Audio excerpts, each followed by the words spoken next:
옛사람과 새사람. 이 둘의 차이는 뭐라고 했죠? 삶의 방식. 옛사람은 우리에게 유혹의 욕심이 있대요.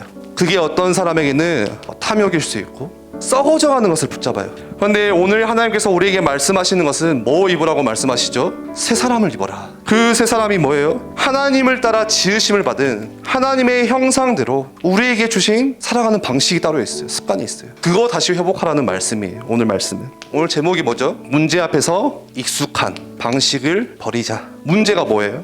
문제라는 것은 내가 해결할 수 없는 게 문제예요. 내가 풀 수 없는 게 문제예요. 이 문제는 한 가지 특징이 있어요. 끝이 없다는 거예요. 중요한 것은 내게 문제가 왔다. 이 문제가 있다 없다 그게 중요한 게 아니라 문제를 대하는 방식이 중요하다. 내가 옛사람의 방식으로 그 문제를 바라보냐, 내가 오늘 하나님께서 새 사람을 입으라는 그 새 사람의 방식으로 문제를 바라보냐. 옛사람은 문제가 왔을 때 어떻게 해결해요? 문제를 해결하는 주체가 누구냐? 나라는 거예요. 나. 그 문제가 왔을 때 익숙한 방식은 뭐예요? 내가 고민하고 내가 풀고 내가 해결하는 거예요.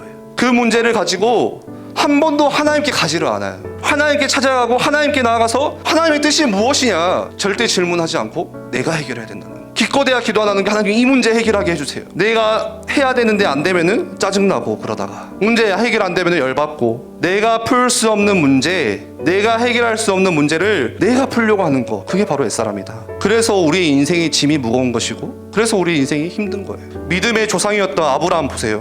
당장 자기에게 문제 찾아오니까 그거 해결하기 위해서 방법을 찾아가요. 아브라함에게는 기근이라는 문제가 찾아왔거든요. 그래서 당장 아브라함이 바로 애굽으로 가요. 그냥. 왜? 그게 익숙한 방식이거든요. 아브라함한테는. 그 문제 해결했다고 해서 끝나냐? 아니라니까요. 다른 문제가 또 찾아오는데요. 옛사람의 삶의 방식은 그런 거예요. 내가 이 문제 하나 해결했는데 나중에 다른 문제가 또 생긴다는 거예요.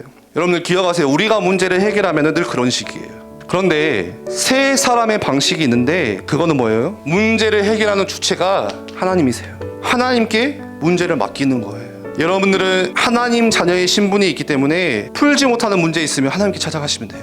우리 베드로전서 5장 7절 말씀에 뭐라고 말씀하냐? 너희 염려를 다 주께 맡기라. 그가 너희를 돌보심이라. 그 문제의 주인이 누구세요? 하나님이세요.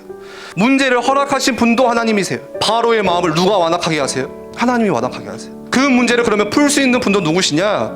하나님이시라는 거예요. 그분께 찾아가는 거예요. 우리가 이번 한 주가 여러분들 문제 앞에서 지금 나는 어떤 익숙한 방식으로 살아가고 있는지, 그 문제를 만났을 때 여러분들 어떤 익숙한 방식으로 그 문제를 대하고 그 문제를 풀려고 해결하고 하고 있는지 꼭 한번 점검해 보셨으면 좋겠어요.